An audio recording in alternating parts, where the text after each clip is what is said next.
Algunas de las tendencias que estamos observando en Europa y en América Latina y el Caribe en materia de regular este tema de las empresas, los derechos humanos, medio ambiente y sostenibilidad, van como en dos sentidos, ¿no? Hay una parte que es en materia de políticas públicas o de planes desde los gobiernos, digamos, que no son normativa como tal, pero que sí contribuyen al avance de estas agendas, planes nacionales de acción de empresas y derechos humanos, algunos planes de política pública sectorial, por ejemplo en algunos países en materia de minería o de energía, que incorporan la perspectiva de derechos humanos y empresas, por supuesto, y de sostenibilidad o medio ambiente. Como en Europa, que hay varios países que desde hace algunos años tienen planes nacionales de acción, incluyendo España, por ejemplo, desde 2017. Ahora entiendo está sujeto a revisión todavía. Y 3 países en América Latina, que son Colombia, Chile y Perú, que ya tienen planes, y otros países que están desarrollando este tipo de planes. Y por otro lado, vemos también todo un desarrollo ahora sí en materia de leyes o regulaciones, es decir, de normativas obligatorias, tanto en Europa como en América Latina. Por supuesto que en Europa hay algunas directivas sectoriales o temáticas, como por ejemplo la directiva de cero deforestación, o sea, productos libres de deforestación, que ya está impactando en la forma de hacer negocios para las empresas que, por ejemplo, en agricultura o en algunos sectores donde podría haber riesgos de deforestación, tienen que comprobar que no están incurriendo en eso para poder vender en Europa o comerciar con empresas europeas, ser parte de su cadena de suministro, por ejemplo.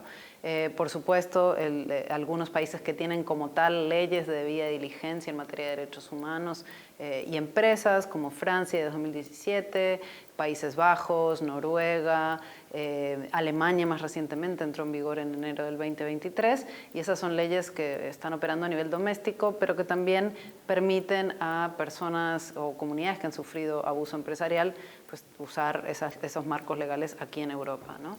Y lo más importante es ahora mismo esta negociación de una directiva europea en materia de sostenibilidad y debida diligencia en derechos humanos, que como sabemos está en este triálogo, ¿no?, en negociación entre el Parlamento Europeo, la Comisión y el Consejo, y que creemos es el grupo de trabajo que va a generar, ya está generando un movimiento, ¿no?, por el impacto, por supuesto, de la economía europea en el mundo y por las relaciones entre América Latina y Europa, tanto como proveedores por ejemplo, materias primas, como subsidiarias de empresas europeas, como parte de la cadena de valor de empresas europeas o empresas latinoamericanas que quieren vender en Europa. Entonces ya se está desencadenando todo un proceso de debate, de discusión, de atención a esa negociación aquí.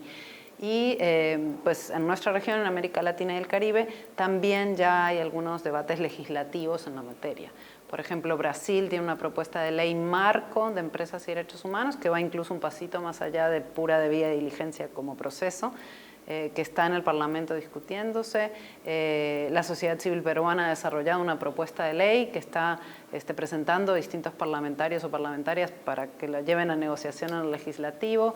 La Defensoría del Pueblo en Colombia ha desarrollado también un borrador de ley de debida diligencia que tiene la facultad de presentarle al Congreso en Colombia para que se discuta allí. Y bueno, y ahí, por ejemplo, el gobierno de Chile tiene el compromiso de desarrollar esto, y pues hay interés en la región de también ir desarrollando marcos regulatorios a nivel doméstico. Encontramos que hay bastantes resistencias, pero que también la tendencia es tan fuerte y tan evidente que es como que el barco va para allá.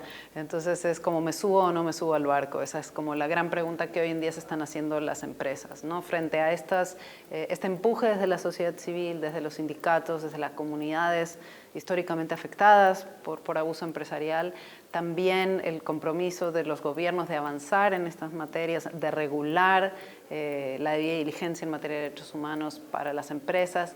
Creo que el sector privado, aunque se ha resistido un poco históricamente, está cada vez más subiéndose a ese barco, ¿no? Es un poco pensar en el futuro también de los mercados, con quién van a poder comerciar, dónde van a poder colocar sus productos.